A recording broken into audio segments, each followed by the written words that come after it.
At ngayon po, tayo po ay narito po sa ating bagong series. So, basahin po natin. 1, 2, 3, go! Yan, mapalad ang mga taong pinapaboran ng Diyos. Maraming salamat unang-una sa lahat ng mga narito, no? Na talagang ang iyong pagpabor sa Diyos, kumbaga yung pagmamahal, special na pagtangi sa Panginoon ay narito kasi kahit po maulan, malamig, mga mahirap bumangon, meron ba dito? Parang tinatamad bumangon. Ang sarap po matulog kanina, no? Yung matagal na panahon na inaantay nating libreng aircon. Parating na, marapit na yung burn at sumisilip na si Jose Marichan. At mapalad ang taong pinapaboran ng Diyos. So para mo maipaliwanag natin to, so tingnan muna natin itong larawan na ito. Ano kaya ang ibig sabihin nito? Parang may narinig ako. Apple of the eye. Yan, apple of the eye. Ano ba ibig sabihin yan? Literal ba na may mansanas sa mata? O, yan po ay idiomatic expression, ano? So, sa pinakasimpleng paliwanag, mamaya, titignan natin kung ano ibig sabihin yan. Yung apple of the eye na yan. So, ito muna. Basahin muna natin. Meron kasing verse dito. Basahin natin Psalm 17:8. Pero hindi pa po ito yung verse natin, ano? 1, 2, 3, go! Ito po yung prayer ng sumulat ng Salmo. Kung hindi ako nagkakamali, si David ang sumulat nito. Sabi ni David, keep me as the apple of the eye. So pag sinabi pong apple of the eye, minamahal. Pinapahalagahan. Diba? At merong special na pagtingin o pagtangi. Diba? Merong nakaraan. Meron dito may mga apple of the eye. Diba? Yung nakaraan sa youth meron no? So di na natin babanggitin kung sino yun. So, simple apple of the eye. Pero ito yung prayer niya. Lord, magkaroon ako ng special na tingnan mo ako na special. Mahalin mo ako. Maging mahalaga ako sa iyo. Ganun yung prayer niya. And sabi pa dito, hide me in the shadow of your wings. Ito po yung larawan ng protection. Diba? So, pag sinabi natin, keep me as the apple of the eye, ibig sabihin yung God's favor na sumasa iyo. At ito yung titignan natin ngayon. Ang sabi ho dito, again sa title natin, mapalad ang taong pinapaboran ng Diyos. Ibig sabihin, merong special treatment. Kumbaga, alam po natin ang ating Panginoong Diyos ay wala ho siyang itinatangi. Lahat ho ng tao mahal niya, lahat ng tao gusto niyang iligtas. Pero hindi ho natin maitatanggi na sa Bible po meron ding yung special na pagtingin ang Diyos. At siguro lahat tayo dito gusto natin ng gano'n na meron tayong special na pagtingin ng Diyos sa atin, special na pagturing sa atin. Kumbaga sa pinakamababaw na salita siguro natin, lingwahe mga Pilipino, palakasan. Parang gano'n. Di ba? Kaya minsan sinasabi, ang lakas mo naman kay Lord. Kasi parang lagi na lang pag nagpipray ka, sumasagot. Pero ang totoo niyan, siya sa'yo. Tanungin mo nga yung katabi mo, malakas ba si Lord sa'yo?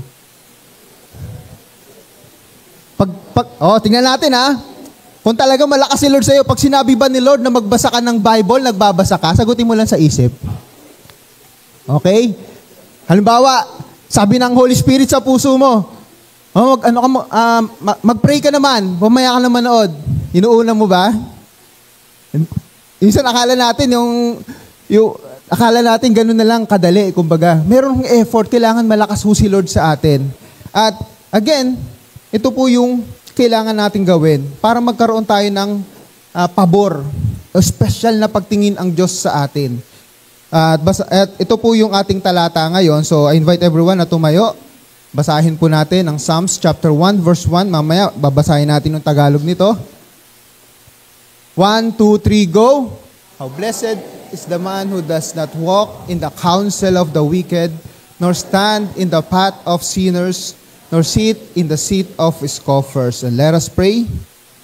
Panginoon, maraming salamat po sa salitang ito. Bagamat ito'y familiar na sa amin, maraming beses na namin ito nababasa, lalong-lalo na yung verse 2. Pero ngayon, Panginoon, nais po ninyo na malaman namin ito upang mas mag-effort pa kami, Panginoon, na kunin ang iyong pagtangi, Panginoong Diyos, ang isang special na pagtingin. We want your favor, O Lord.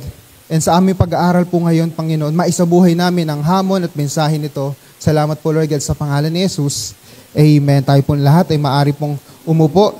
So pag sinabi ho natin, hindi ito literal, ito po figurative. Mamaya makikita natin sa Tagalog. wala tayong makikitang lumakad, umupo, tumayo. Kasi sa Tagalog po, in-interpret na yung ibig sabihin nito. Sabi dito, how blessed is the man who does not walk. Kung ililiteral natin siya, hindi siya naglalakad doon sa payo ng mga makasalanan, ng mga masasama. Hindi siya tumatayo or hindi siya nakikiupo din doon sa kumpol ng mga taong iyon. Hindi ho sinasabi ng talatang ito na hindi tayo makikisama sa mga hindi mananampalataya. Hindi ho ganito ang ibig sabihin nito. Kasi malinaw ho na sinabi sa Biblia na tayo po'y, bagamat tayo nasa mundo, hindi tayo pag-aari ng mundo. Pag sinabi nating mundo, ito po yung sistema. Sistema na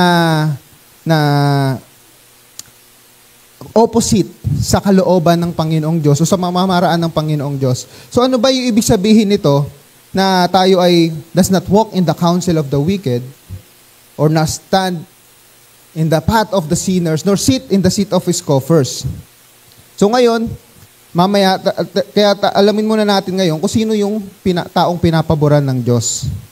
Sino ba yung mga taong pinapaboran ng Diyos o merong God's favor? At dito, iisa-isahin natin yung tatlong bagay na iyon na nabanggit sa Psalms chapter 1. Kung gusto mo na ang pabor ng Panginoong Diyos ay sumasa iyo, yung ibig sabihin, ikaw ay kinalulugdan. Kinalulugdan. Di ba pag ikaw natutuwa ka sa bata or sa tao, bigay ka ng bigay. Pero pag ikaw naiinis, lumalayo ka. Meron ba dito nun? Andito na naman siya. Andito naman yung unwanted visitor. Diba? Pero pagka gusto mo yung bisita, pagluluto mo pa. Pagka sige, bahala ka dyan, kumuha ka ng pagkain mo. Mga ganyan. Minsan may mga ganun tayo, hindi naman naiiwasan yan kasi may kanya-kanya tayong mga personalidad. Pero ang Panginoong Diyos, gusto natin na makuha natin ng God's favor. Maraming na sa Bible, sila David, sila Moses. Kaya pag nag-pray na lang sila Elijah. Pag nag-pray na lang sila, grabe yung pagtugon ng Panginoon, Dahil yung pabor ng Panginoong Diyos ay sumasa kanila. At ito yung gusto nating maranasan. At ngayon, paano natin makukuha? O sino yung mga taong pinapaboran ng Panginoong Diyos? Ito po, basahin natin. 1, 2, 3, go! Yan, mga taong hindi nagpapa-impluwensya sa kasamaan. Alam niyo po, dito po, habang tayo nabubuhay sa mundong ito, lahat po tayo nai-impluwensyahan tayo. Whether you like it or not. Maaring napapansin natin or hindi. Kung sino tayo, kung ano tayo ngayon, malaking bahagi nito, unang-una yung kung paano ka lumaki. Pangalawa, kung sino yung mga taong laging nasa paligid mo. Hindi ho natin maiiwasan na tayo'y maimpluwensyahan. At pag sinabing influence, nagkakaroon siya ng epekto sa'yo. It's either positive or negative. Depende nga sa mga taong madalas na kasama mo. Dati, nung nakakasama pa namin, di ba, sa music dati, kung gusto mo daw gumaling sa music, lagi kang magsasama sa mga taong magagaling. Kung gusto mong gumaling sa pagpe-painting, sumama ka sa mga artist. Kaya nga may mga grupo sila sa school. Di ba? May mga chess club, kung ano-ano mga club, science club. Kasi kung gusto mo ng science, hindi ka pupunta doon sa Filipino club. Kasi gusto mong pagaling doon . So, kailangan mong maimpluwensyahan ng mga tao. At dito sa mundong ito, patungkol po sa dalawa lang ang pwede tayong magpa-impluwensya. It's either good or evil. At ito po, familiar siguro kayo sa larawang ito. Ano ba yung ibig sabihin yan? Ano yung nakikita nyo? Yan po ay parang mansanas, Mansanas ba yan o kamatis? Parang mansanas, Pero yung sa kamatis din, di ba? Ito yung yung mansanas, kamatis, or anumang mga prutas. Bilis na mabubulok, madadamay ang lahat. Kahit sa mga tinapay, sa mga pagkain, isang bulok lang dyan, isang panis lang yan, bukas, tingnan mo, damay na yan lahat. Kahit i-rep mo pa yan, diba, nakakain na kami dati sa panis na sa rep Pero nahihiya, kabisita ka, hindi mo masabi sa may-ari, panis na yata itong pinakain nyo sa amin. Hindi ko na papanggitin yung pangalan. Pero hindi mo taga dito yun, Yung pinakain, hindi makatanggi Nung nagtatrabaho pa kami dati, hindi makaangal. So kailangan mag-iingat tayo. Kapag merong bulok, lahat nabubulok. Ito po yung influence. At malinaw na sinabi sa Bible, sa 1 Corinthians 15:33, huwag kayong palilinlang, sapagkat ang masasamang kasamay nakakasira ng mabuting ugali. Hindi ko sinasabi dito na huwag tayong makisama sa kanila. Huwag tayong makipagkaibigan sa kanila. Ang sinasabi ho dito, mag-ingat tayo na huwag tayong ma-impluwensyahan nila. Bagkus, tayo yung maging good influence. Kasi madalas kasi, di ba, ang tinuturo natin, lumayo ka sa mga bad influence. Tama naman yon. Pero, i-level up natin. This time naman, pwede kang sumama sa kanila, pero titiyakin mo na ikaw yung magiging good influence. Sa totoo lang, mas madali po yata nga gayahin talaga yung mga bad influence, ano? Minsan kasi mas masaya, mas adventurous. Pero bilang mga Kristiyano, ito po yung isang bagay na kailangan nating ingatan. Ang masasamang kasama ay nakakasira ng mabuting ugali. Naalala ko dati, merong estudyante. Ito hindi naman hindi naman to kung gusto niyo pumunta sa mga school tulad ng UP, wala namang masama kung gusto niyo, pero mag-iingat kasi meron ako dati nakilala. Parents, hindi ko na babanggitin wala naman dito na yung kanyang anak naging na-impluwensyahan ng komunista, ng communism, tinuturo dun walang Diyos eh. So, active siya sa school dati, may clue na. Sa school na mga praise and worship, ganyan, pero nagpunta ng college na impluwensyahan. So, kailangan pag-ingatan natin yung mga sarili natin. Dahil tayo po'y nasa mundo. Malinaw na sinabi ng Panginoong Hesus, tayo'y nasa mundo, pero hindi tayo pag-aari ng mundo. So, kailangan hindi tayo ma-impluwensyahan. At ito po yung sinasabi ng Psalms chapter 1, verse 1. At, basahin naman natin ngayon sa Tagalog. 1, 2, 3, go!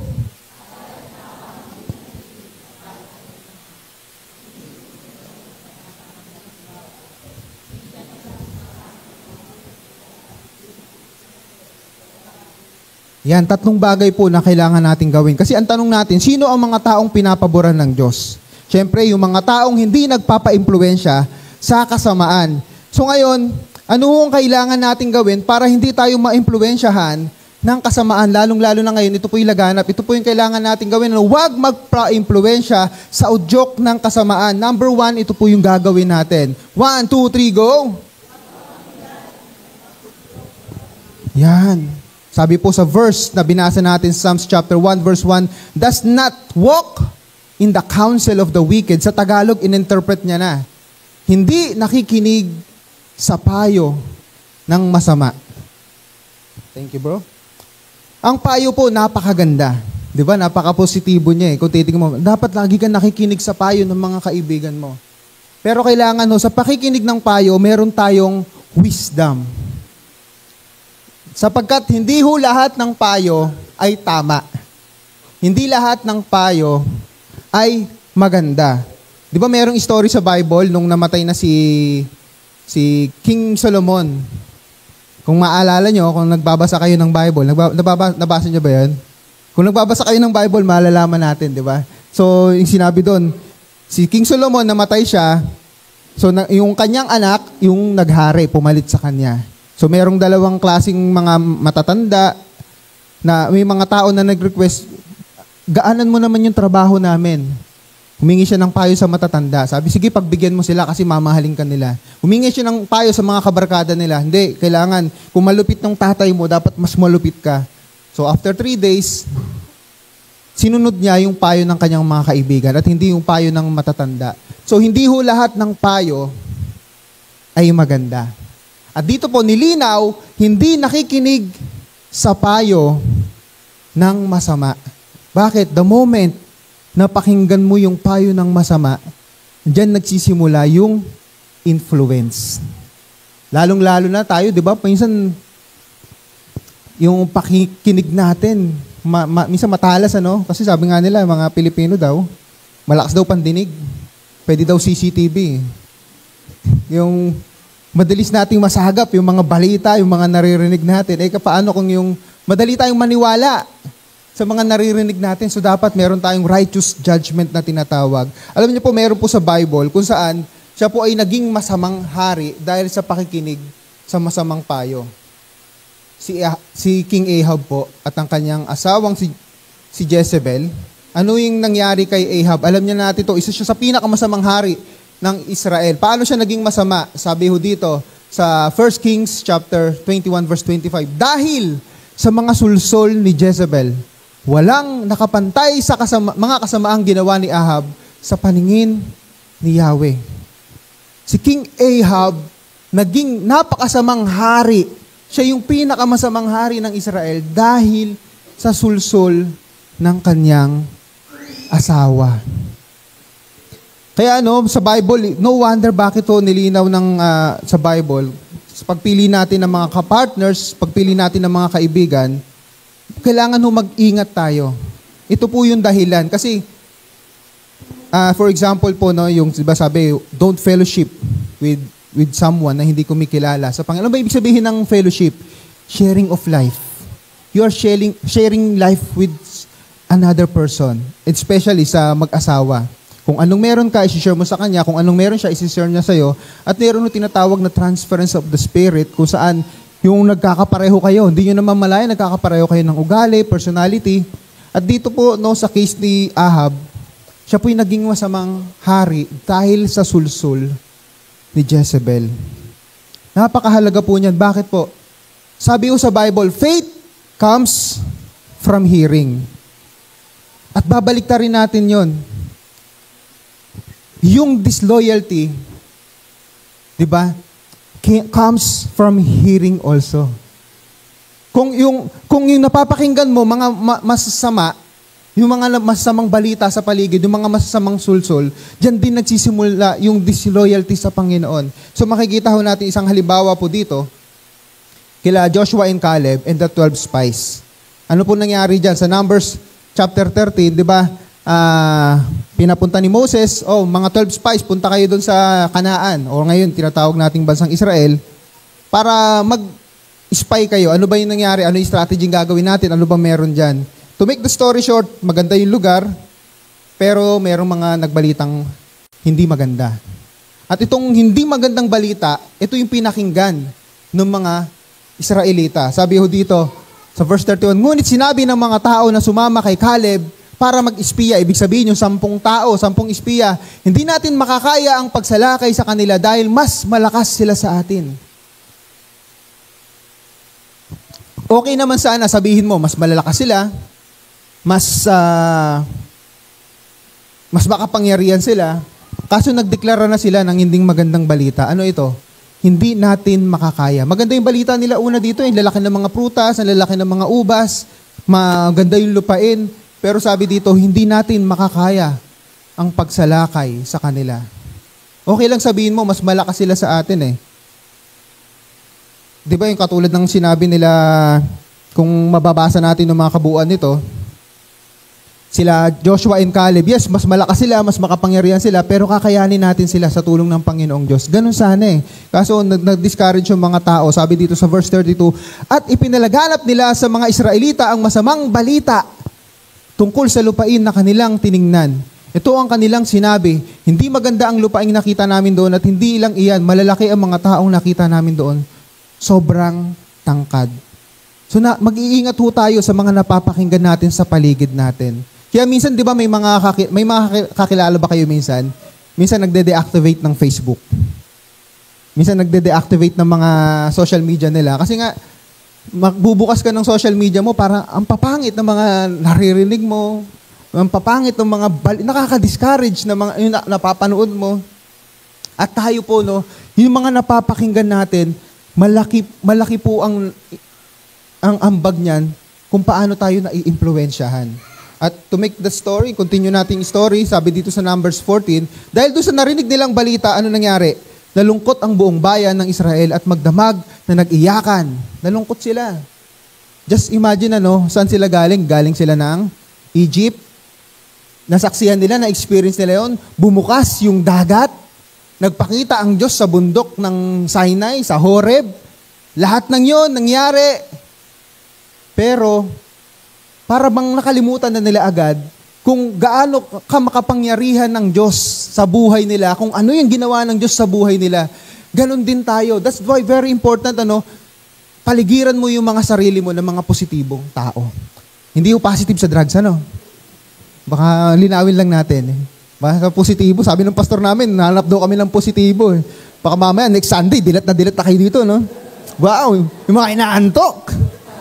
Baka ganun, isang linggo na po ako But anyway, kidding aside, so napakahalaga po na, so papaligiran mo yung mga tao na positive-minded, higit sa lahat, yung sila ay talagang, yung salita ng Panginoong Diyos ay tangan-tangan nila sa puso nila. Kasi pag kayong mga taong negative, yung pag lagi ka nagsasama sa mga chismosa, mamaya ikaw chismosa ka na rin eh. Di ba kasi kadalasan yung mga chismosa, di ba? Panay negative yung ibabalita. Yung hindi nakikita yung mga magagandang katangian ng tao. So, again, balik tayo dito. Nalungkot dun sa narinig. Nalimutan na nila kung sino ang Diyos, kung ano ang Diyos, kung ano ang kayang gawin ng Diyos. Tapos ano nangyari? Nagbulungan sila ngayon. Nagbulungan sila laban kina Moses at Aaron. Nagkampihan na sila. Mabuti pang mamatay na tayo sa Ehipto o kaya sa ilang. Di ba nakakalungkot yun? Niligtas ka na ng Diyos para sabi mo, una, nagre-reklamo sila, makalaya na kami dito. Tapos, tuloy pa natin. Kaysa tayo patayin ng ating mga kaaway sa lupaing pinagdalhan sa atin ni Yahweh at bihagi ng ating asawa at mga anak, mabuti pa'y bumalik na tayo sa Ehipto. Mas gugustuhin pa nilang bumalik. Pero alam niyo yung masakit dito? Totally nawala yung pagtitiwala nila sa Diyos. Bakit? Sabi nila, kaysa tayo'y patayin ng ating kaaway sa lupaing pinagdalhan sa atin ni Yahweh. Ang paniniwala nila, napunta sila doon, dinala sila ni Lord doon para patayin sila. Which is, hindi naman yun, di ba? Para nga ipalayain sila at para iligtas. So ano po yung lesson? Again, mag-iingat ho tayo sa mga napapakinggan natin sa ating paligid. Maging matalino tayo. At higit sa lahat, paano tayo magiging matalino? Hindi ho natin kailangang alamin lahat ng mga masasamang payo. Ang kailangan lang natin kung ano ang sinasabi ng salita ng Panginoong Diyos. Dahil kung ikaw ay equip ka ng salita ng Panginoong Diyos, you will know what is right and what is wrong. At sinabi nga po, malinaw na sinabi sa Bible, sabi sa Proverbs chapter 1 verse 10, My son, if sinners entice you, do not consent. Kung ikaw ay inaakit para gumawa ng kasamaan, ng kasalanan, huwag mong payagan. So mag-iingat ho tayo. Ito po yung unang-unang pamamaraan para ma-impluwensyahan tayo tungo sa kasamaan. Hearing. So again, ingatan ho natin ang ating pandinig, yung mga napapakinggan natin. Hindi ho natin maiiwasan yung mga masasamang sulsol ng mga kaibigan, ng mga nasa paligid natin. Hindi natin maiiwasan yan sapagkat naririto tayo. That's why it is very important na lagi tayong tatayuan natin ang salita ng Panginoong Diyos, papaligiran natin yung sarili natin ng mga tao na kumikilala sa Panginoong Diyos. Makikipagkaibigan pa rin tayo sa lahat ng tao. Atin pwedeng itsapwera yung mga taong nananampalataya sa Panginoong Diyos sapagkat sila yung magiging katuwang mo, sila yung magtuturo sa iyo kung ano ang tama at mali na aayon sa salita ng Panginoong Diyos. Ayun po ang unang-unang kailangan natin gawin. Yung naririnig natin, pag-ingatan natin. And number 2, para ho ang pabor ng Panginoong Diyos ay sumaatin at hindi ho tayo ma-impluwensyahan ng masamang udyok ng kasamaan. Number 2, 1, 2, 3, go! Ayan. Ito na yung sabi ng mga Pilipino, gaya-gaya, putumaya. Kasi kung ano talaga yung mga mas madalas natin nakikita, no? Ginagaya natin at nagiging normal siya. At sabi nga po dito, sa babasahin ulit natin Psalms chapter 1, ito naman yung karugtong, nor stand in the path of sinners. Kung tatagalugin natin, tatayo doon sa daanan ng mga makasalanan. Pero ano sabi? Ano yung interpretation niyan? Hindi sumusunod sa masama nilang gawa. So balikan ho natin sila Ahab. Mamaya gagamitin natin paunti-unti ang buhay po ni Ahab. Sa 1 Kings chapter 19 verse 10. Sabi ho dito, sobrang sama po ng lugar, nung bansa, nung panahon ni Ahab. At ito po yung explanation ni Elijah kay God. Kasi gusto niya ito na yung nangyayari, desperado na siya eh. Sabi dito, subalit sinira po ng bayang Israel ang kanilang kasunduan sa inyo. Winasak nila ang inyong mga altar at pinatay ang inyong mga propeta. Ako na lamang ang natitira at pinaghahanap nila ako upang patayin din. Pagkatapos gumawa ng himala ni Elijah, di ba yung sa Baal, yung nagpaapoy siya mula sa langit, lumama yung apoy, ngayon hinahunting siya ngayon ni Jezebel. Totoo to, yung sinabi niya, pinatay ang mga propeta. Pero hindi totoo na siya na lang yung natitira. Pero siyempre, hindi niya alam yun eh. Wala naman siyang idea, wala namang chat nung unang panahon, wala namang messenger. Di ba uso ngayon yung yung mga memes ngayon? Yung mga Pilipino daw gumagawa sa Egypt. Nakapanood niyo ba sa Facebook 'yon? Usong-uso ngayon 'yun yung sila lapu-lapu, may mga nagpe-Facebook live, mga ganyan. So, nung panahon walang walang ganoon walang Facebook live, walang Messenger, walang Google Meet. So, ang paniniwala ni Elijah, ako na lang yung natitira. Pero totoo, pinatay yung mga propeta at hinahunting at kabilang nga siya doon. Pero hindi totoo na siya na lamang yung natitira kasi mayroong isang mabuting tao, si Obadiah, na tinago. Mga 100 propeta yon kasi siya ay empleyado ni King Ahab. Pero meron siyang ginagawa na labag sa hari, pero hindi labag sa Diyos. Yun nga, pinaghahanap upang patayin. Ganito ho, kasama yun nangyayari. At kadalasan ho, kapag masama ang nangyayari sa paligid, lalong-lalo na kung masama yung namumuno, bababayan hanggang sa nagiging normal. Di ba, nung unang panahon sa atin dito sa Pilipinas, naging parang normal na lang, may mamatay. At nakakalungkot po na dahil parang normal na lang yung patayan, nagiging normal na lang din na okay lang yan, mga drug naman yan, mga drug personalities naman yan. So kailangan tayo ay, yung kasamaan ay dapat hindi siya nagiging normal at hindi siya dapat natin ginagaya. Bakit kaya si Ahab ay nagaya niya yung masamang halimbawa ng kanyang asawa? Ano ba si Jezebel? Siya po ay worshiper ni Baal. Yan po yung Diyos-Diyosan nila, no? Yan yung inaalayan nila ng mga handog. At ito na nga, si Ahab ay naging worshiper din ni Baal. Kung nakikita natin yung progreso, una napapakinggan mo lang. Pansinin niyo Pangalawa, ito yung progress. Una, nagsisimula sa pandinig. Pangalawa, sa paningin. Yung nakikita mo, ginagaya mo. Kaya tayo sa mga nakikita natin, hindi lahat ng nakikita natin ay karapat-dapat gayahin. And ito, bigyan ko po kayo ng isang example dito kung paano yung masamang dito na tayo sa susunod na verse natin. Yan. Sa Numbers chapter 11, kung paano po yung mga foreigners nung panahon nila Moses, na-impluwensyahan yung mga Israelita na magrebelde, magreklamo sa Diyos. Ano po ba yung nangyari dyan? So, hindi na ho sila makakain ng namimiss na nila yung pagkain nila sa Egypt. At sawang-sawa na sila sa mana. Alam niyo yung mana, yung pagkain na pinrovide ng Panginoong Diyos sa kanila. Wala ho sa ating idea kung ano yun. Dinidescribe naman nila pero wala hong nakakaalam talaga kung anong itsura, wala nakakain kasi hindi na ho lumitaw yun. But anyway, yun po ay tinapay na galing sa langit. Yan po ay lumalarawan. Tawag sa Bible dyan, typology. Ang katumbas po niyan sa New Testament, si Jesus Christ is the bread of life. So ngayon, balik tayo sa Numbers 11. Ano ho nangyari dito? Bakit yung mga tao ay napagaya na magreklamo din kay Yahweh?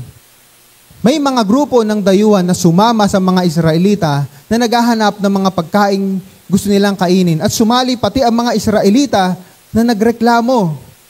Ulit na nagsasabi kung may karne sana tayong kakainin. So nakita lang ng mga Israelita yung mga dayuhan. Ano yung ginagawa ng mga dayuhan? Ibig sabihin, hindi ho ito mga Israelita talaga. May ibig sabihin, nung tumawid sila mula sa Egypt, papuntang Saudi Arabia, meron ng mga hindi Israelita, may mga sumama sa kanila. Ang problema, itong mga foreigners na ito, nagreklamo sila, sawang-sawa na sila sa tinapay na binigay ng Panginoong Diyos. At ang isa pang problema din, yung mga Israelita, napagaya sila. Kaya mag-iingat tayo, ito yung sinasabi natin, mag-iingat tayo sa mga sinasamahan natin. It's either ikaw yung maging good influence or ikaw yung matangay. Sino mga nag-aalaga ng kalapati dito? Yung mga pagdagit. Akala ko dati yung dagit yung parang sa agila. May ganun bang kapangyarihan yung mga kalapate? Yung pala, magpapalipad ka ng maraming kalapate, tapos yung iba mapapasama. Parang daming tropa nito, masaya dito. Diba? Minsan ganun, di ba? Kung saan masaya, gusto natin doon. Kung saan kung saan ang uso, doon tayo. Yung mga kalapati, ganun din pala. Maganda rito, magja-Jollibee sila, dito tayo. Maganda yung pagkain dito. Mga ganyan. So, ito po, napasama yung mga Israelita. Hanggang sa dumami na sila na nagreklamo sa Panginoong Diyos. Ano yung nangyari? Ano nangyari doon? Nagreklamo sila, nagalit si Yahweh. Kasi, sabi nila, mabuti pa doon sa Egypt, nakakain namin lahat ng gusto namin. Again, dahil sa paggaya nila, ano yung nangyari? Nakalimutan na nila yung sitwasyon nila sa Egypt. Ano yung situation nila? Pinahirapan sila, tinutorture sila, wala silang karapatan, wala silang pahinga, at lahat yon ay inalis ng Diyos sa buhay nila, pinalaya sila. Pero dahil lang sa nagutom sila, dahil lang nagsawa sila dun sa mana na yon, nakalimutan na nila yung mabuting ginawa ng Diyos sa buhay nila. Kaya again, mag-iingat ho tayo sa mga napapakinggan natin, nakikita natin, kasi mataas ang possibility na mabulag ka ng mga bagay na yan at makalimutan mo yung mga bagay na ginawa ng Diyos sa buhay mo. At ito ho, minsan dahilan kung bakit ito nagkakaroon ng backsliding.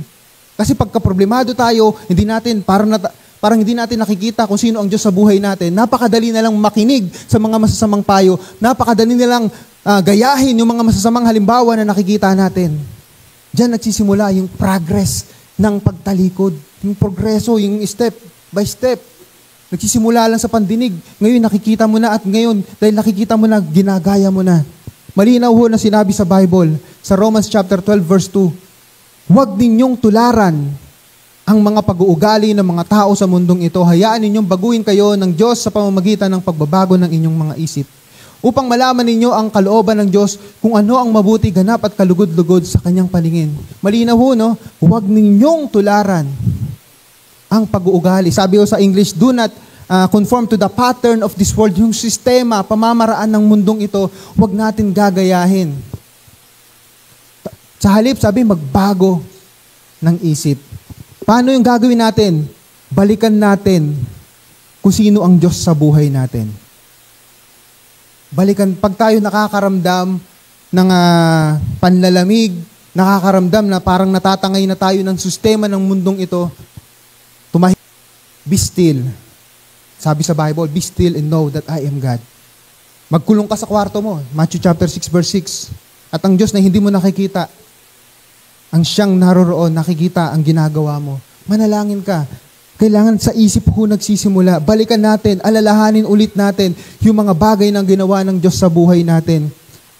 At ipagpapalit ba natin yon? Kailangan ho yung isip protektahan natin. That's why sinabi ho sa Ephesians chapter 6, helmet of salvation. Protection sa isip natin. So wag ho natin tutularan. Kasi kadalasan ho, no, minsan, yung mga taong, sabihin na natin, quote and quote, kung sino pa, yung mga hindi kumikilala sa Diyos, bakit kaya parang sila pa yung pinagpapala? Minsan naiinggit tayo. May sinabi po ang Bible dyan. Psalms 37 verse 1, huwag kang mabahala dahil sa mga gumagawa ng masama o mainggit sa mga gumagawa ng mali. Parang sa school, uy, nagkokopyahan sila. Ako wala akong masagot. Huwag kang mainggit. Di bali lang zero ka doon, mag-review ka na lang sa susunod. So, ang tataas sabi natin, hindi ka nag-zero. Ikaw yung pinakamababa sa lahat. Kasi sila nagkopyahan. Minsan maiinggit ka, mangopya na nga rin kaya ako. Para mataas na rin yung grade ko. Yung masama, kinopyahan mo, purang mali din. Kung ka na mangopya, mag-aral ka na lang. Ito minsan, di ba, yung nagiging normal yung mali, gagayahin na lang natin. Di ba, yung mga nasa, mga violators ngayon, mga takot sa NCAP. Kaya ayoko, takot din ako, ayoko na mag-drive eh. Kasi kawawa yung mga nagmamotor. Di ba, yung dati, yung mga nagka-counterflow. Okay lang mag-counterflow kasi lahat naman nagka-counterflow. Sige. So ngayon, magbabiolate ka rin ng mga traffic rules. Kasi parang normal na siya. Kahit hindi naman dapat normal. Nagiging normal yung mga mali. Meron akong napagkwentuhan namin nakaraan sa prayer meeting. May kaibigan may kakilala kami na sa company nila, nagpo-provide sila ng budget pang suhol. Hindi ko nababanggitin yung ahensya ng gobyerno, no? Hindi ko nababanggitin. Para lahat ng mga kailangan nila ma-provide. Alam nila, Jomer, yun kasi mga umatid ng prayer meeting. Pag-usapan namin yun. So, Ganun yung nangyayari kasi normal na lang yung mga suhulan, yung mga under the table, pero dapat hindi siya maging normal. Malinaw ho, no? Huwag kang mabahala, huwag kang maiinggit sa gumagawa ng masama. Huwag mo silang gagayahin. Bakit? Kasi ang pabor ng Diyos ay umaalis sa iyo. Ito po yung punot dulo nito eh. Ayaw natin pakinggan yung mga masasamang payo. Ayaw natin tularan yung mga masamang nakikita natin. Kasi ano yung goal natin? Gusto natin yung pabor ng Diyos ay kasama natin. Yung special na pagtingin ng Panginoong Diyos. And last na kailangan ho natin gawin, para hindi ho tayo ma-impluwensyahan ng mga masasama na kasamaan sa mundong ito. 1, 2, 3, go! So, wag ho tayong makisangkot o makisama, makisali dyan sa kasamaang iyan. Again, naikwento ko na nga po sa inyo, di ba, yung maraming beses ko na naikwento, the reason na ako'y umalis lumayo sa mga kaibigan ko noon, kasi tuwing kami ay naglalaboy, for example, sa Bloomingdale, nagnanakaw sila ng tsinelas. Ayokong ganon. So, susunod nun, baka ako na may magnanakaw, kaya mabugbog kami. So, mag-iingat tayo. Pag ikaw nakiisa ka dyan, kahit pakisama ka lang dyan, kasangkot ka na rin eh. Kaya nga, di ba, kahit tagatingin ka lang, nakukulong ka eh. For example, di ba, sa anti-fencing law, yung bumibili ka ng mga nakaw, yung nakaw na cellphone, mga ganyan, maski yung bumibili, kakasuhan eh. Kasi kasangkot ka na rin dun eh. Pinayagan mo yung ganong gawain. So kailangan ho, hindi ho tayo makisangkot. Sabi ho dito sa Psalms chapter 1 verse 1 pa rin, dahil last na to, basahin natin. 1, 2, 3, go! Nor sit in the seat of his coffers, sa Tagalog, hindi siya nakikisama sa mga kumukutya at hindi nakikisangkot sa gawaing masama. Isang halimbawa dito, balikan natin si Ahab. Familiar siguro kayo sa story ni Nabot, ano? Ano yung nangyari? Meron siyang gustong abilhin na vineyard, ubasan. Ang problema, si Nabot ayaw niyang ibenta. Kasi nga, sa lahi nila ito eh, special to. Kumbaga, sabihin na natin, lahi nila, tapos siguro mayroong sentimental value. Maana yun eh. Tsaka sa kultura ng Israel, pag binenta mo yun, mawawala na sa lahi mo, sa lahi mo. Kaya ganun yun, yung pag-aari. Yung susunod na generation, wala na silang mamanahin. So ngayon, ayaw niyang ibenta. At nalungkot naman si Haring Ahab. At narinig naman ito ng kanyang asawa. Anong nangyari? To make the story short, ito po yung nangyari, sa verse 13. Lumabas ang dalawang bayarang saksi at siya'y pinaratangan ng ganito. Nilapastangan ni Nabot ang Diyos at ang hari, kaya't si Nabot ay inilabas sa lungsod at binato hanggang mamatay. Merong ho kasing commandment sa Old Testament. Sino mang lupastangan sa Diyos, kailangan batuhin hanggang mamatay. Ito po hindi na po applicable ngayon, Ito po ay applicable nung panahon nila, sa culture nila, tradition nila. So ito po hindi na applicable ngayon. Pero during that time, so para mamatay si Nabot, maangkin yung lupain na iyon, nagkaroon ng masamang saksi. Paano ho nasangkot dito si Ahab? Di naman siya nagplano dito, si Jezebel eh. Ano nangyari? Sa verse 16, nang malaman ni Ahab na patay na si Nabot, pumunta siya sa ubasan upang angkinin iyon. Hindi ho kasama sa nagplano si Ahab. Si Ahab. Pero, nakisangkot na rin siya. Bakit? Natuwa siya eh. Hindi niya man nang kinwestiyon yung, paano mo nakuha yun? Paano mo naibenta yun? O paano namatay? Hindi niya kinwestiyon, inangkin niya. At ito po yung mga bagay na pag-iingatan ho natin.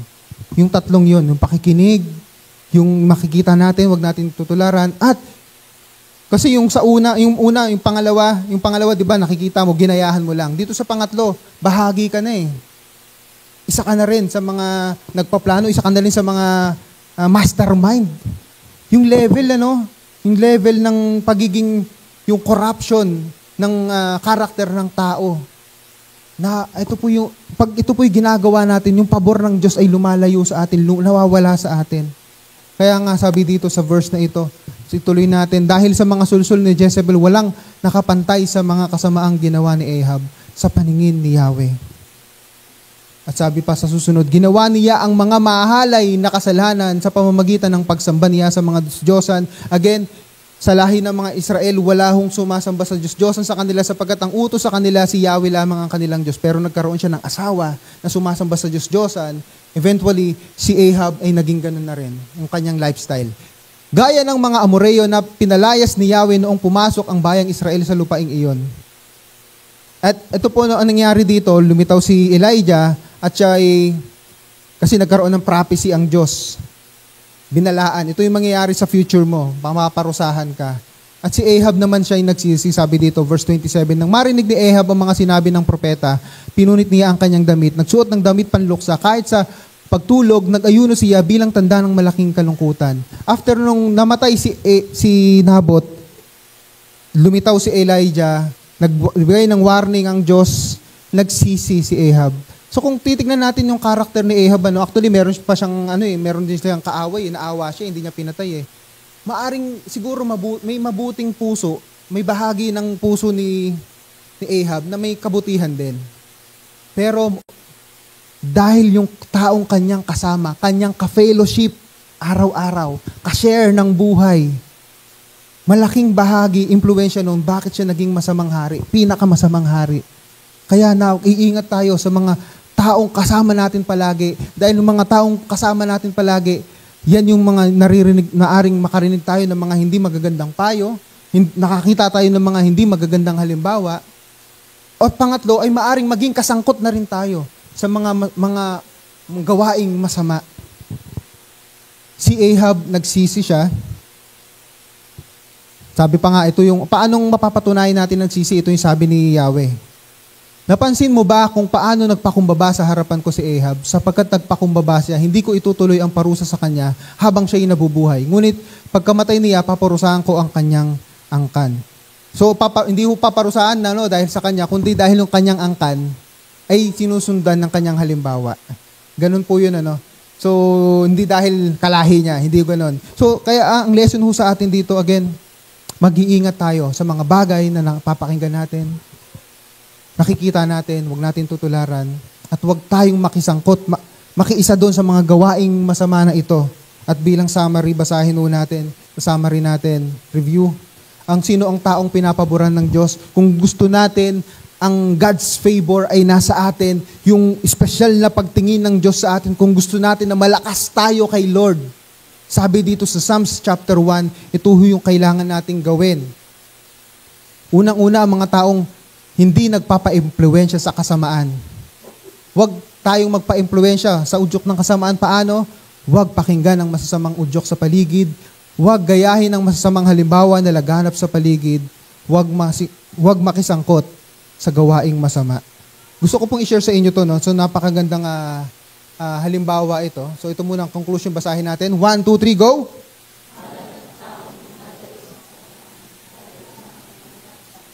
Yan. Huwag tayong gumawa ng kasamaan kasi ang pagtangi at presensya ng Diyos ay laging suma sa atin. Tatandaan natin, ang kasalanan at kasamaan, ito po yung nagiging hadlang sa relasyon natin sa Diyos. Ito nagiging dahilan para tayo mapalayo sa Kanya at hindi mapakinggan ang ating mga panalangin. So, nais ko pong i-share sa inyo. So, familiar na kayo siguro dito kay Hiroo Onoda. May nabuhay ba dito noong 1941? Sino dito? Wala. Mukhang 1941, baka meron. Yan. So sa mga nakakilala at mga hindi nakakilala, siya po ay sundalo ng Japan. Anong nagkaroon ng World War II, siya po ay nadistino sa Pilipinas. At ano yung nangyari dito? Noong World War II, di ba, ang Japan ang pinakahuling sumuko. Noong 1945 natapos na ang gera, pagkatapos ng Hiroshima, Nagasaki bombing sa Japan, sumuko na yung Japan. Pero sila, kasama yung kanyang dalawang kapwa sundalong Japanese, hindi ho sila sumuko. So nagtago sila sa Negros Occidental. Kung di ako nagkakamay, sa Labang Negros Occidental. Meron ba mga taga Negros dito? Occidental, mga ganon. Meron. So sila yung nagtago doon. So dalawa siyang kasama. So ngayon, ang ginawa ng mga Pilipino, gawa ng mga tao noon, palipad ng eroplano, mga leaflets, tapos nagera, sumuko na kayo. Pero hindi sila sumuko. Ayaw nilang maniwala. Hindi kami makikinig sa mga propaganda lang yan. So after 6 months, yung isa sa mga kasama niya, ay after 6 months, tumakas, lumabas at sumuko. Kaya nakabalik siya ng Japan. So dalawa na lamang sila natira. And then 1954, yung isa niyang kasama naman, nagkaroon sila ng gera with the Philippine Army. Yung nagtitraining lang yung mga sundalo, pero nagkaroon sila ng encounter. Actually, marami pa silang napatay ng mga Pilipino ng panahon na ito. Kasi 30 years silang nagtago. Actually, hindi. Siya lang pala. Kasi 1954, namatay yung kasama niya. Doon sa encounter na yon. So, simula 1954, siya na lamang yung natira. So, ginawa na naman, sige, palipad tayo ng leaflet. Nagbigay ng mga picture ng family niya. Ito yung picture ng family mo, sumuko ka na. Sabi niya, hindi, propaganda to. Hindi ako makikinig sa sinasabi nila. Napaka-faithful niya sa kanyang tungkulin, ano? Bagamat maaring tignan natin ito na masama kasi nga World War II kung paano yung masamang tingin natin sa Japanese. Pero gusto natin mag-focus kung ano yung kanyang karakter, yung kanyang loyalty sa utos ng kanyang nakatataas. So dahil hindi pa rin sumuko, anong ginawa nila? Noong 1974, yung kanyang officer sa Japan, naging officer niya, naging higher niya, superior, pumunta ng Pilipinas. Hinanap sila at nagkaroon ng pagkakataon na siya'y kausapin at dahil doon, sa utos ng kanyang superior, siya ay sumuko. 30 years siyang nagtago. May mga balita na, sige sumuko ka na pero ayaw niyang makinig kasi ang loyalty niya nandoon sa huling bilin ng kanyang officer. Huwag kayong sumuko, ipaglaban nyo. Willing silang mamatay. At ito nga po, so si President Marcos, noong March 9, 1974, after 30 years, sumuko siya. At marami ang humanga sa kanyang katapatan sa kanyang tungkulin. Huwag muna natin tignan yung mga naidulot nilang kasamaan. Tignan natin yung positive character ng kanyang loyalty sa kanyang officer, sa kanyang sinumpaang tungkulin. Hindi siya nakinig sa mga akala niyang propaganda. Hindi siya nakikinig sa mga nababalitaan niya. Tinayuan niya yung kanyang paninindigan ng kanyang tungkulin. Bagamat malungkot, may mga napatay siyang Pilipino noong 30 years na nagtatago siya. Pero noong 1992 naman, siya naman po'y bumalik sa Pilipinas para humingi ng tawad sa mga Pilipino at nag-donate ng pera para sa komunidad ng mga Pilipino na yon. At eventually, namatay po siya noong 2014. So, natagal yung kanyang buhay, nasaksiyan niya yung kapayapaan. Pero, ano yung halimbawang makikita natin dito? Yung halimbawa na makikita natin dito, yung katapatan niya. Yung kanyang paninindigan. Itong bagay na ito, yung kailangan nating tularan. Tayong mga Kristiyano, meron tayong salita ng Panginoong Diyos, which is sa susunod na linggo, ito po yung tatalakayin natin, yung verse 2. Tayuan natin, panindigan natin ang sinasabi ng salita ng Panginoong Diyos. Huwag tayo basta-basta makikinig sa masasamang payo. Huwag natin gagayahin ng mga masasamang halimbawa na nakikita natin. Huwag tayong makisangkot sa gawa ng kasamaan.